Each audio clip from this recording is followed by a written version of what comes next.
আসসালামু আলাইকুম স্যার। আমি কি আসবো আপনার অফিসে? হ্যাঁ, অবশ্যই আসতে হবে। আর ওই ফাইলটা আমি সই না করলে তো আসলে ওইটা হবে না। ওই ফাইলটাতে আমি সই করলে আপনার ওখান থেকে পোস্টিং হয়ে যাবে। আর শুনুন, সত্য সাপেক্ষে যেটা কথা রয়েছে এটা কিন্তু আসলে কথায় কথায় অক্ষরে অক্ষরে এটা মিল থাকতে হবে। তা না হলে কিন্তু হবে না। কথাটা মাথায় রাখবেন। আর তা না হলে আমি ফাইলে সই সই করব না, এটা আমি আগেই বলে দিচ্ছি। বুঝতে পারছেন? Okay sir. আর আপনি তো জানেন স্যার, আমি তো অবশ্যই আপনার কথা রাখবো। কারণ আপনার সঙ্গে আমি মিট করছি যেটা, এটা আমি কখনোই মিস করব না। আমি ঠিক কথা রেখেই চলবো। বুঝলেন বস? আপনি শুধু আমার ফাইলটা সই করে আমাকে এখান থেকে একটু ট্রান্সফারের ব্যবস্থা করে দিন। তারপরে আমি আপনার জন্য ব্যবস্থা সবই করব। আর আপনি ভাবছেন কেন যে আমি আপনার কথা রাখবো না? স্যার নাকি আগেই আপনি আমাকে ওইটা করবেন, মানে আপনার সঙ্গে আমার যেটা কথা ছিল। আরে ম্যাডাম, আমি আসলে নগদে বিশ্বাসী। ওইসব পরে টরে ওইসব আমি বুঝি না।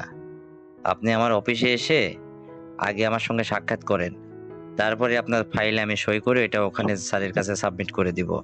তাহলেই হয়ে যাবে। বুঝছেন? আমি নগদে বিশ্বাসী, বাকিতে বিশ্বাস করি না। আপনার কাজ হয়ে গেলে আপনি তো আমাকে ধরেই দিবেন না। তখন কি করব আমি? আপনাকে অন্যভাবে ব্যবস্থা নিতে যাব? কেন এটা করতে যাব? এটা গোপনে আপনার সঙ্গে আমার যেটা মিট হয়েছে আপনি সেটা করেন। আর এর বাইরে যদি কোনো মন্তব্য আপনার মধ্যে থাকে, কোনো চালাকি থাকে, তাহলে কিন্তু আমি আপনাকে ছাড়বো না। আর আপনার ফাইলেও আমার সই হবে না, আপনার কাজও হবে না। অফিস থেকে বের করে দেব। বুঝছেন? আপনি ভাগাড়ে পড়ে থাকবেন, ওই ভাগাড়েই থাকবেন। এখানে আপনার উপরে আসতে হবে না। উপরে উঠতে হলে, ভালো পজিশনে দাঁড় হতে হলে আমার যেখানে হাত রয়েছে, আমার সঙ্গে যেটা কথা আগে সেটা করুন, তারপরে সব হবে। হুম? ঠিক আছে স্যার, তাই হবে। কারণ আমার আসলে পোস্টিংটা দরকার। আর আমি এখানে বড় মানে অসুবিধার মধ্যে আছি। বুঝছেন বস? এই জন্য আমাকে আপনার এই কাজটা করতেই হবে। আর এর জন্য আমি আপনার কাছে একবার কেন, বারবার থাকতে রাজি আছি। আপনি শুধু আপনার জায়গাটা কোথায়, পার্সোনাল জায়গা, এই জায়গাটা একটু ঠিক করেন, তাহলেই হবে। এই নিয়ে আপনি এত টেনশন করেন না। আমি আপনাকে অগ্রিম দেব, তারপরে আপনি আমার কাজ করবেন। যদি আমি আপনাকে খুশি করতে পারি, আপনার মনকে যে মানে জয় করতে পারি, তাহলে তো আপনি খুশি মনে আমার কাজটা করে দেবেন স্যার, তাই না? হ্যাঁ, এই তো আপনি লাইনে আসছেন। আর এত সহজেই বোঝার জন্য ধন্যবাদ। কারণ আমি আপনাকে বারবার একই কথা বোঝাইতে যাব না। কারণ আরেকজন আপনার পাশেই সেদিন আপনার সঙ্গেই আমার অফিসে আসছিল। ওনারও ওই একই প্রস্তাব। উনি সুনামগঞ্জে আছে। ওখান থেকে ওনাকে আরেক জায়গায় ট্রান্সফার হতে হবে। যাই হোক, এ বিষয়ে আপনার সঙ্গে আর আমি আলাপ করতে চাচ্ছি না। তো উনার সঙ্গেই আমার এটাও মিট করা আছে। উনিও এই একই কথা। উনি তো তার আগেই রাজি হয়ে গেছে। আর আপনাকে তো একটু বোঝাইতে হলো। উনাকে আমার বোঝাইতে হয় নাই। উনি অগ্রিম রাজি হয়ে গেছে। তো ডেটটা উনার সাথে একদিন করব, আপনার সাথে একদিন করব। আর আমার পার্সোনালে আমি আপনাকে অ্যাড্রেস বলে দিচ্ছি। সেখানে ঠিক টাইম জানাই দেব। ওই টাইমে ওখানে চলে আসবেন। সেখানে শুধু আপনি আর আমি আর মাস্তি হবে। মজা হবে। আপনি আমাকে খুশি করতে পারলে আপনার আরো ভবিষ্যতে অনেক সুযোগ সুবিধা আমি দিব। বুঝছেন? হুম, বুঝতে পারলাম স্যার। কিন্তু স্যার আমার একটা প্রশ্ন, আপনি কি এই সবারই এ ধরনের উপকার করেন? আর সবাইকে এভাবে আপনি একটা একটা করে কুড়ি কুড়ি খান, মানে এরকম মাস্তি করেন সবার সাথে, নাকি শুধু আমার সাথেই করছেন? আমি তো দেখছি আমাকেও আপনি খাবেন। আবার ওই মেয়েটা, যে মেয়েটা শ্রামগঞ্জের আপনার কাছে ওই যে সাহায্য নিতে আসছে, ওরও তো আমার মতে প্রবলেম, ট্রান্সফার বা কোনো অন্য কোনো সমস্যা থাকতে পারে। তো এটা আপনি হাত আছে স্যার, আপনি এটা করবেন, কিন্তু এর বিনিময়ে আপনি আমাদের কাছ থেকে টাকা না নিয়ে জাস্ট আমাদের দেহটা নেবেন। আর এটাই কি আপনার স্যার অরিজিনাল স্বভাব, নাকি আসলে আমাদের ভালো লাগছে এই জন্য আপনি আমাদের কাছে এটা দাবি করছেন স্যার?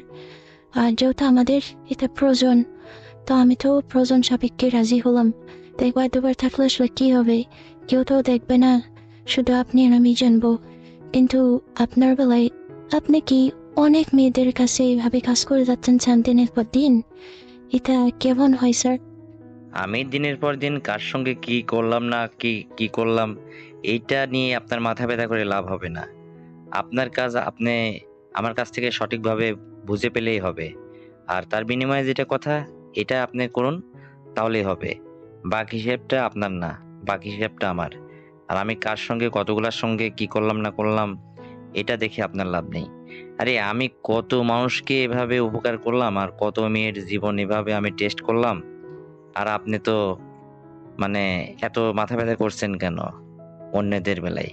এগুলো আসলে আপনার ঠিক না। আপনারটা আপনি বুঝে নেন, আর না হলে আপনি চেপে যান। আপনার কোনো উপকার লাগবে না। বুঝতে পারছেন? জি বস, বুঝতে পারছি। হ্যাঁ, এখন আমি বুঝতে পারছি বস। আপনি এত মার্কেট এত হাইলাইট হলেন কিভাবে? মানে আপনার হাত আছে দেখে বস। আপনি সবাইকে টেস্ট করছেন, মানে কত মেয়ের জীবন এভাবে সর্বনাশ করছেন বস। এটা আসলে ভাবনার বিষয়। আমার নয়, আমার দেহের বিনিময়ে আপনি আমার কাজটা করে দিলেন। আমি আপনাকে খুশি করব, তারপরে আপনি আমার কাজ করবেন। কিন্তু কি এরকম সবার সঙ্গে আপনি সারিতে করছেন? মানে আরো পূর্বে অনেকের বেলাগুলো করছেন? ও মাই গড! ভাবতেই অবাক লাগে স্যার। আসলেই ভাবতেই তো অবাক লাগে। তো ভালো, স্যার বিনিময়ে তো সবাই একটু উপকার পাইছে। আর আপনারও হলো, তাই না বাস? হ্যাঁ, হবে না কেন? আর আমি যে কয়দিন মানে এই চেয়ারে থাকবো, আমি জনগণের সেবা করেই যাব। বুঝতে পারছেন ম্যাডাম? আমি উপকার একের পর এক করেই যাব। আমারও হবে, আর জনগণেরও লাভ হবে। কারণ তারা দাঁড়ে দাঁড়িয়ে ঘুরে, স্যার ফাইলটাতে সই করেন, স্যার আজকে আমার এই সমস্যা ওই সমস্যা, দরখাস্ত করতে হয়, দিনের পর দিন ভোগান্তিতে পড়তে হয়। আর আমি যদি একটু সাহায্যের হাত রাখি না, তাহলেই তো আপনাদের উপকার হয়।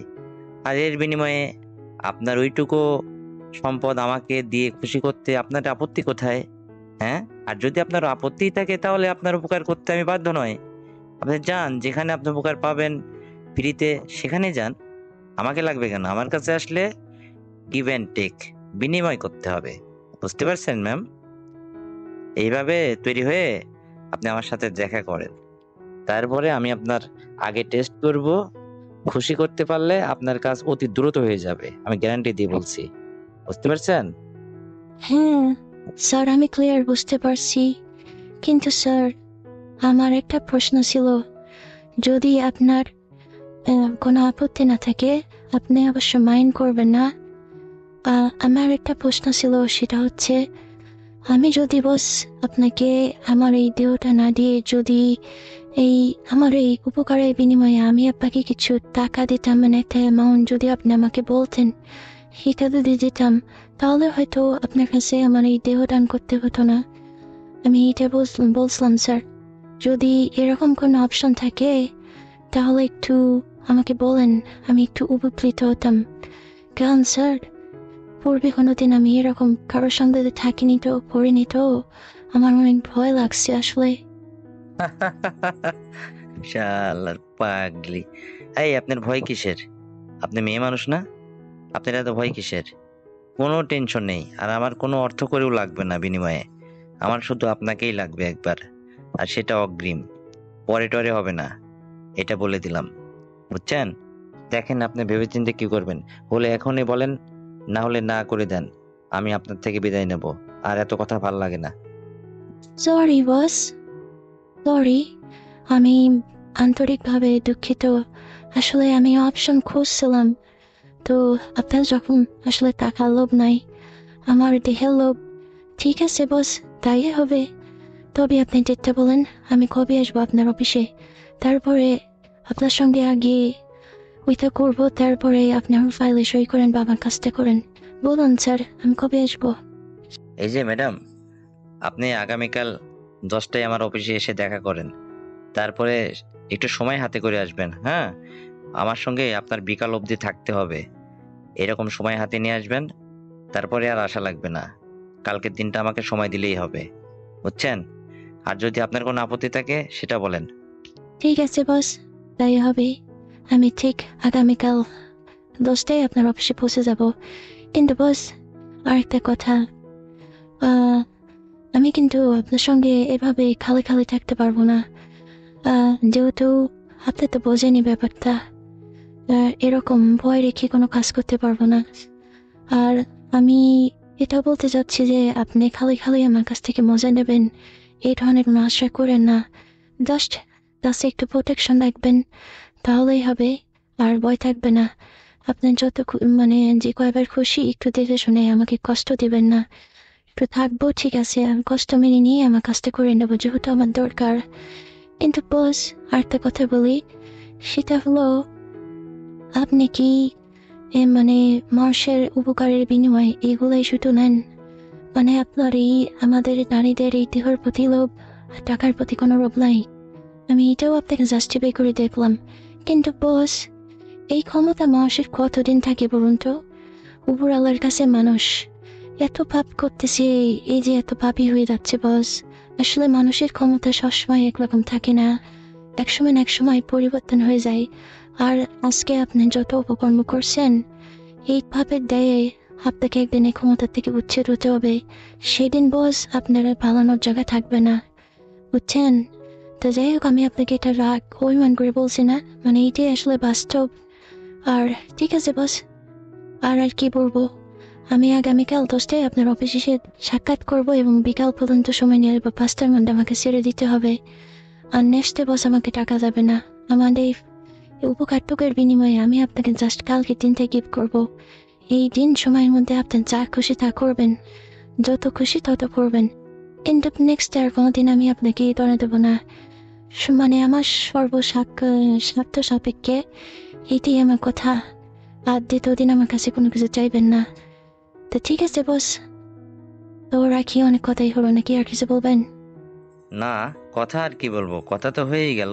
তো ঠিক আছে, রাখতেছি। আপনি সতর্ক হন এবং রেডি হয়ে কালকে 10টার মধ্যে আমার অফিসে চলে আসবেন, ঠিক আছে? তো ঠিক আছে, আল্লাহ হাফেজ। ওকে বস, আসসালামু আলাইকুম, আল্লাহ হাফেজ।